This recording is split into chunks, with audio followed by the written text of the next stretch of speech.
Hello everyone, sending you love and light, and I really want to say thank you for all the support that you guys have been giving me. With that support, I'm able to do videos just like this, and today we're going to be focusing on intuitive development, particularly what it feels like to be empathic, how I receive energy as an intuitive, what it's like to hear and see things in spirit, and how you can kind of deal with that without it freaking you out. And now I'm at the point where I really enjoy it and I try to harness it and develop it. But back when it first started happening to me, when I first started to really recognize my own intuitive gifts, I have to say I think I was just as nervous as probably some of you are. It's not always this wonderful opening in the sky moment where you think, oh my gosh, this is a blessing, etc. It can start with being afraid because you're hearing and seeing things at night, or hearing a voice and wondering, am I schizophrenic? Seeing things and then having them happen and wondering, wait, this isn't supposed to happen. I don't know why. Nobody talks about this. So one of the things that I'm privileged to do in this channel here is to try to help give some context for some of you that might be just starting to wake up intuitively, and also normalize the experience so that you can harness the gift rather than run away from something just because you're afraid. So that's my goal today. This is me giving back a little bit as a light worker because I didn't have this kind of video when I was starting to wake up, and I think it would have helped me out quite a bit. So before we get too deep into the discussion, I'm going to throw out a few pieces of terminology here that you will hear when you read or research metaphysics. And we'll talk about each in depth, but I'm going to give you a high level sort of definition and an attachment to what the term means so that it doesn't get so confusing. The most common thing that you're probably going to run across is the word clairvoyance. That's about being able to see something that is either happening, has happened, or will happen. And it's involving your eyes or the visual part of your brain so that you're seeing things in a kind of constructed visual context. There's clairsentience and empathy, and that's when you can just sort of feel something inside your body attached to an event or to a person or to their emotions. This is something that I have. So sometimes when I read or tune into somebody, I can feel it in my body where there's a block. Some people go even deeper and they're medical intuitives. That's not me, but I often will feel something going on. Like I'll feel a pain, a scratching sensation, a burning, a blockage. And so you can also feel heightened emotions. I can sometimes tell if someone's thinking about me, or if I feel a sense of agitation or frustration, it comes across as a burning sensation, sometimes in the scalp or sometimes wherever they're kind of focusing their energy. So it's unique because you may feel perfectly okay one moment, and then when the person interacts with you, all of a sudden it's like this flush of energy comes through and you think, where did that come from? It's not you, it's from them. And that's particularly empathy, but it's a piece of the clairsentience that I was just talking about. Clairaudience. This is when you hear a whisper, when you hear a voice, when you can either hear it in the ear or in your head, and it's sometimes very quick. We'll talk about this in a second. Sometimes it's hard to hear it, but perceiving a psychic energy as a sound is basically how I would say that. So you can feel energy, you can see energy, you can hear energy. There's two other senses that you wouldn't think that you could do psychically, but you can sometimes, and that's Clairalience and Clairgustance, and basically that's the ability to taste and smell things psychically. So sometimes when this comes into play is when you smell perfume from someone who's passed away, and there's nothing in the room and there's no way, but someone wore Chanel No. 5 and you smell it all of a sudden.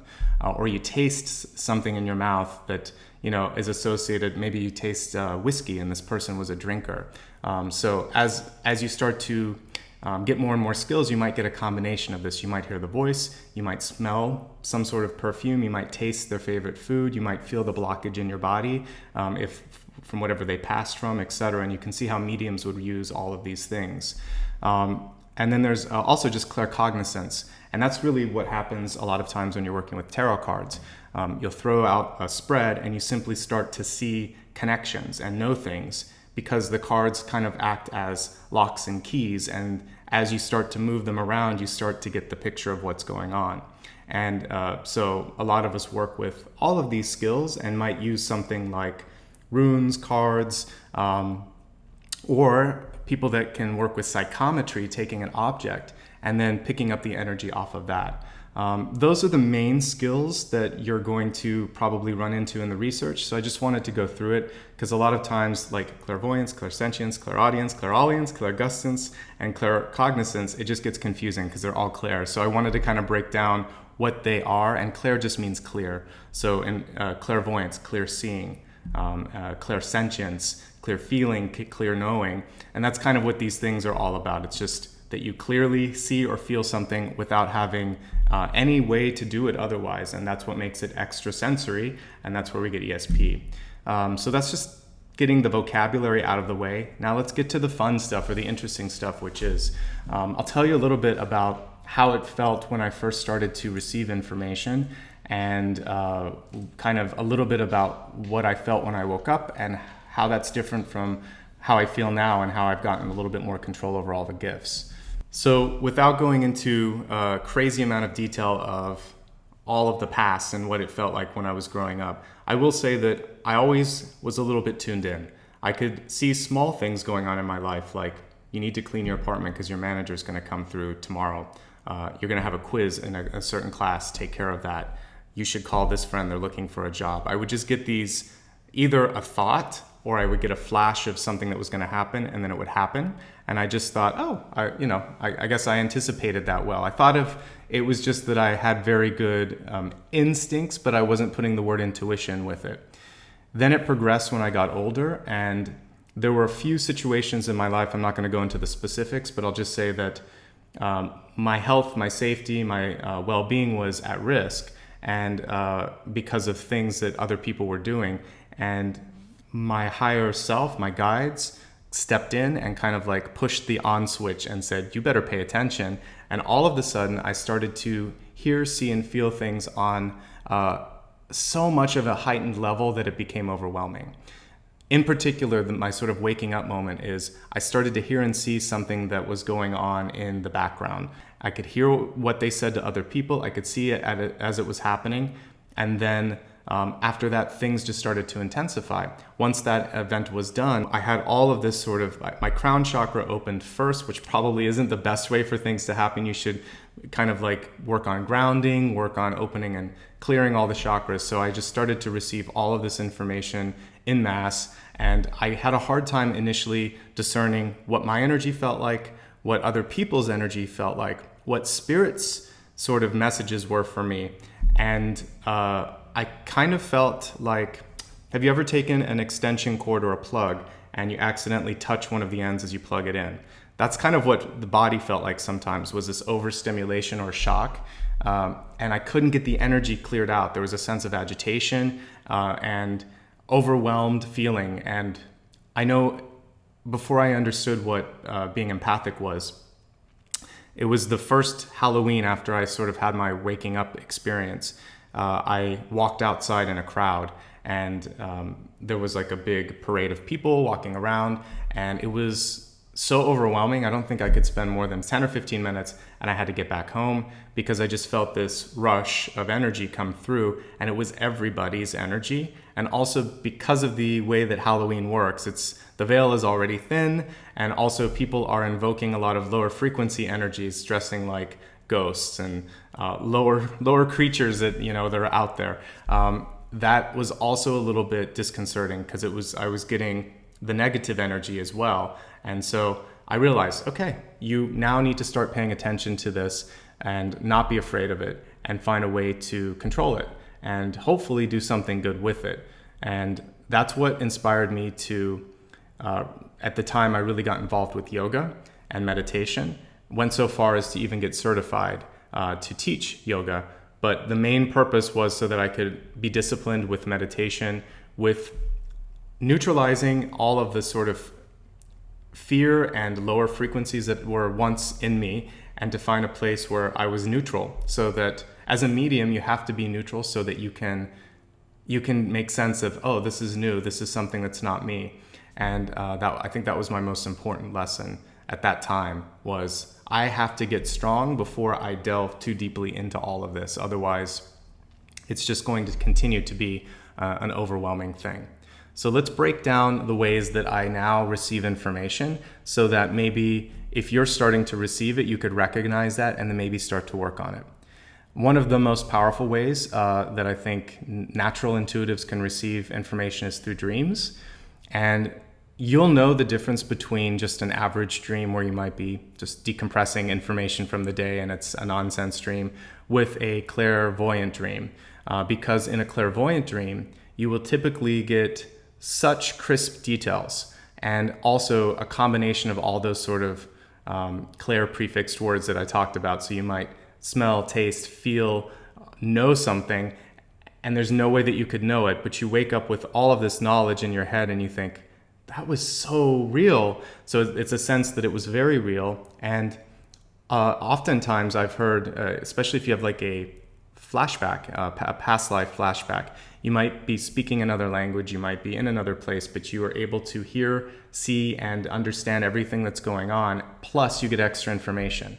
Or you see someone in your dream and you wake up and you know that that's attached to someone and that you need to call them or that there's something going on in their lives. So clairvoyance in your dreams will be attached to this feeling of immediacy, of urgency, of clarity beyond a typical dream, and a sense that you have to do something with it or that it was just very, very real. And that's something that is a sign that you should start maybe keeping a dream journal. Work on your own symbology, what certain things mean for you in a dream, and then pay attention to, if you dreamed about something, how long it took for it to manifest. A lot of times with dreams, there's no time marker on it, so you'll have to keep track and you'll be surprised when things happen. If you look back and you'll think, oh wow, I had a dream about that in like September 2011. It took this long for it to manifest, but I did see this coming in my life or in someone else's life. And so it's important to keep those journals, even if you put it on your phone or an iPad or something like that. Great way to kind of keep track and develop that. Pay attention to your dreams, and also don't be afraid to sort of, like, you'll get to a point where you're aware that you're dreaming in some of the dreams, and then you can interact, you can ask questions, and try to look around a little bit more in the dreams. So clairvoyance can start there. It can happen with divinatory tools like the tarot. So you might pick up a card and you may not even be paying attention to the card. You see past the card, and that happens for me sometimes, and you'll pick up on something else. Or I'll see that it's like another person in their life, or I get just a download or a word, or I'll hear a word, or I'll see a word. And so that's another way that you can kind of combine your skills here. So I think we've talked quite a bit about clairvoyance, and I want to go to one of the lesser known or lesser developed skills for many of us, and that's clairaudience, the ability to hear things or sense things as a voice or as a sound. And for me, the first time that I experienced it, it actually wasn't a voice, it was the sound. It was the sound of trumpets playing. And I saw this in connection with a past life flashback. There was someone in my present life, and I never really got along with him, but I didn't understand what the tension was or why there was this feeling of discomfort. In the past life flashback, I realized that I'd met my demise once at this person's hands, and I was scared, of course, because of what I was seeing in my mind's eye, and I called in intuitively. I either said, God help me, or Archangel Michael help me. Whatever the case, Archangel Michael came through, and it was announced by the sound of trumpets. And I woke up and I could still hear the trumpets as I opened my eyes. And that was one of the first moments where I heard something psychically attached with something else, and it was still there as I was opening my eyes. I could hear the sound. The dream went away. I felt safe. I was protected. It wasn't my first experience with an angel, but it was the first where I was hearing something and I wasn't dreaming, and I was wide awake. And there was another time where I had asked about someone in my life that was sick, and they whispered what was going to happen to them, like what part of their body was in trouble. They all have different ways of connecting. I've also had an angel where it came through and it was just visually, it was more clairvoyance. It talked to me through pictures, never used words, but it downloaded it in pictures. So I've heard sounds, I've heard words, I've seen pictures. And so know that you'll have to kind of play around with all the skills. You may hear something first and then it decides to kind of work with you in just visuals instead. But with clairaudience, I wanted to get back to the point here, which is if you're trying to develop this, if you hear something and you can't quite discern it because it's too low, ask the spirit. First of all, you should always say, who are you? What's your purpose here? And are you of the light?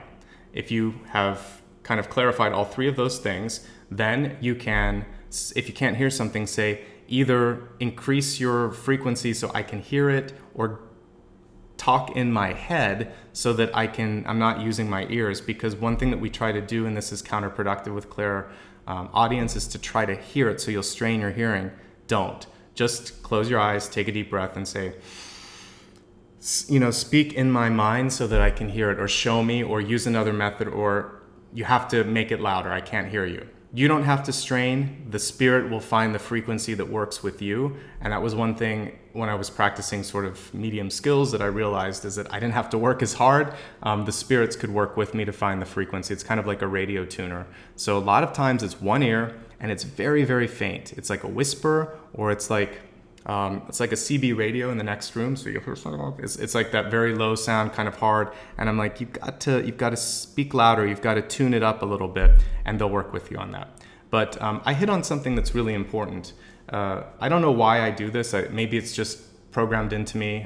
My first degree was in journalism, so I ask questions. I always ask, who are you and what's your name? And typically I'll follow that up with, why are you here? And then I always ask, are you of the light? Once I've done this, then I know that I'm ready and willing to connect with the spirit. You need to make sure that you're who you're talking to before you just randomly talk.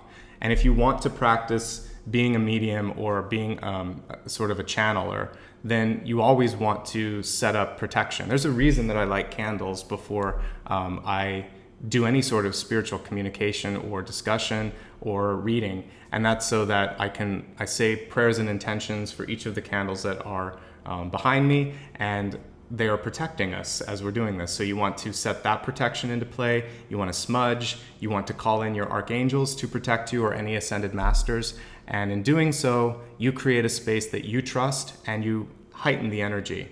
And that's really, really important. So we've talked a little bit about seeing things, clairvoyance, hearing things, and the smelling and the tasting comes along kind of naturally. And that's not something that I can kind of give advice on, because for me, it happens haphazardly. And I think like I said, if you're trying to figure out who it is that's talking to you, they may use these things as a cue.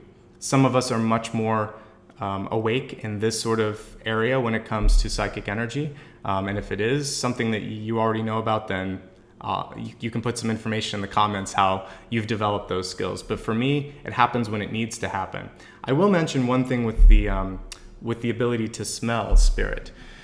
If you smell something that is not pleasant, that smells like manure, or smells like sulfur, that's typically indicative of low frequency. So use that as a warning. If you smell things that are kind of pleasant, like rose or honeysuckle, or just these sweet, fragrant tones, that's usually higher frequency, at least in my experience. But definitely the more foul, the lower frequency it is, unless you're being given a cue for something else that you need to pay attention to. Like I said, you might smell brandy, you may smell tobacco, you may smell a perfume, or a mustiness or something like that. And all of this is probably giving you information to help you identify someone that's coming through. But if you're getting a feeling that you can't get anything else, but you're smelling something that doesn't smell good, probably want to disconnect with that. You want to smudge, and just be grateful that your intuition is giving you the cues that you don't need to connect with that energy. Don't be afraid. Just always know that, okay, now I know who's coming through. I choose not to connect with that. All right, let me see here what else I haven't talked about too much. I think the simplest form of intuition that all of us can develop is that clear knowing. That was part of the reason that I picked up a deck of cards initially. Was I intuitively knew that I'd done it in a previous life, and I also knew that if I worked with it, that it could help me get past the voice, my own voice, that says you can't do this, you don't know this, if the cards laid it out and I could see the patterns, it allowed me to trust my intuition. And then the clear knowing, the claircognizance came through. So I encourage all of you that want to get started to try some sort of, whether it's working with cards or yoga or something that allows you to meditate and get past your filters, And that's really what these help us do, because they put signs and symbols in front of us that are not necessarily our own. Then we interpret those. That's a great way to connect with your higher energy and start to get a little bit more psychic, which is really what we're all trying to do. I mentioned in every month's readings that I'm really trying to help everyone become light workers, and this video is part of that. There's not a lot of people that talk about these things, and when they do, it's kind of like what happened to Shirley MacLaine back in the 80s and 90s, where people ostracized her. I have so much respect for her, and I'm glad that people like her came through and were trailblazers for us. So I want to do a little bit of the same, which is to help normalize and talk about this. So I think what's going to be helpful next is to talk a little bit about my ability to sense spirit energy and how I've learned to discern high from low frequency. I'm going to start from the highest frequency to the lowest. In one meditation, I worked with really high ascended masters on the level of like Jesus or Buddha, that kind of energy, or God itself. When you connect to this, the most common thing that can happen is sometimes there's so much love that comes through that you want to cry, that you just feel this sense of euphoria, and it's from head to toe. Every single chakra lights up. For me, they typically, when I'm with either an ascended master or an archangel or God, they work from lower chakras to the highest. And it's almost as if someone takes some sort of, I don't know how to describe this. You remember those old pipe cleaners? Sort of like a cleaning agent that goes all the way through your body and up, and it feels like you have this deep breath, and all of a sudden everything has come to life. And it is sort of like they clean and clear and put all of your inner chakras, they light them up. So again, starting with root and going to the crown. And when you feel this level of intense awakening and then followed with love, euphoria, and bliss, it's high frequency. Low frequency can't do that. It can't even mask it in that way. So that's a high frequency energy.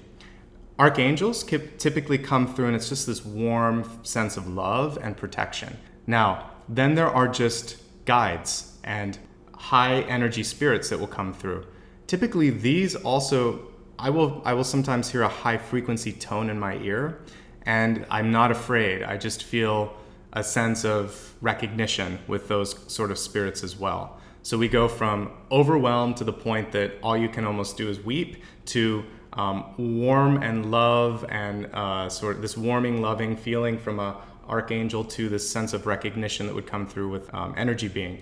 Now with spirit energy, it varies widely. So if I'm tuning into a ghost, it depends how I knew them in my life, or if I knew them at all. So sometimes they're high frequency, sometimes they're very low frequency. And what I feel in lower frequency is things like a heaviness on my chest. If someone was sad or depressed, I feel like someone's sitting on me and I can't breathe. Sometimes I feel itching sensation for people that are frustrated, and it could be anywhere in their body that they felt that sense of stress. So itching, burning, heaviness, these are lower frequencies. And right to the point where you feel like just absolute out of your mind fear, obviously very, very low frequency, because they work with intimidation, with power sort of struggles and things like that. So they kind of feed off of that. And what I try to do is just dissolve it and think, I don't want to have anything to do with this. I usually just wake up if I'm meditating, I disconnect and I smudge. So high frequencies, safe, euphoric, happy. Low frequency, fear, frustration, sensations in the body that feel bad, smells that feel bad, even hearing things that are lower, growls and things like that. So higher frequencies, music, voices, sounds that are pleasant. And I guess, a lot of this is common sense when you're dealing with it, but how you feel in your body is going to be the most important. And I've never felt bad around a high frequency being, but I have around low frequency beings. I don't use good and evil because I really think that they give power to things. So it's all in the sort of wheelhouse of the divine. So it made everything, shadows and light. And so the shadows are there to teach. They teach in a different way.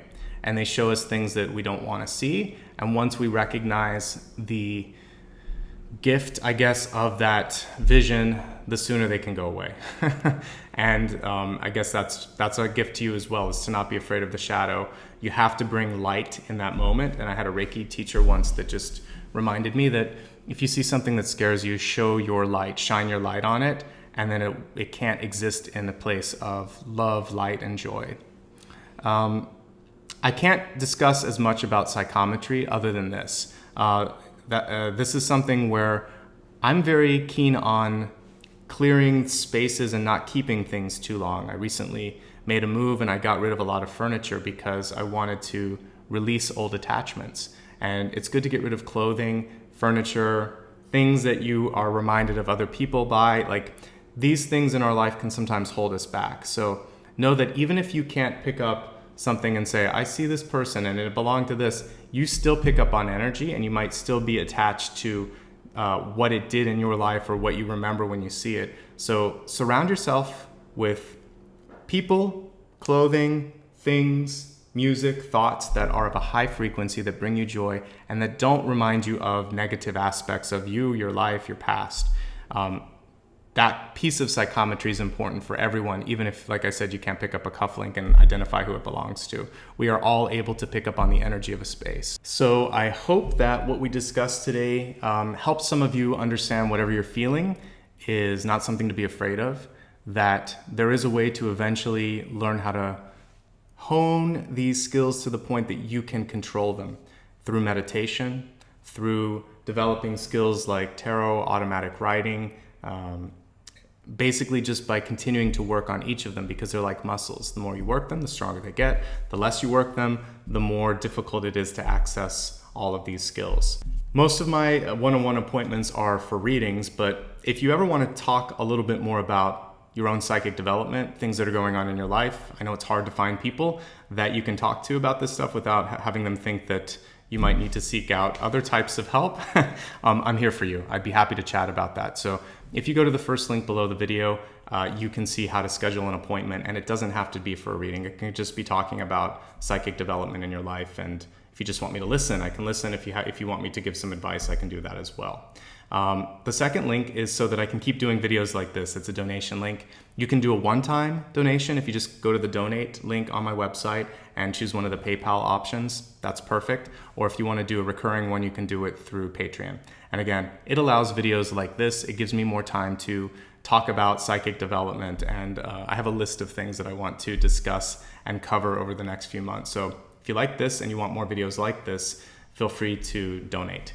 The third link is so we can stay connected on social media. So first of all, if you haven't already liked and subscribed this, please do that. It helps me not only know that this is making a difference, but it helps the channel as well. So please feel free to, if you feel inspired. Also, if you want to connect with me on Facebook, Instagram, Twitter, or sign up for my newsletter, just click that third link, and there's a way to connect on all social media platforms.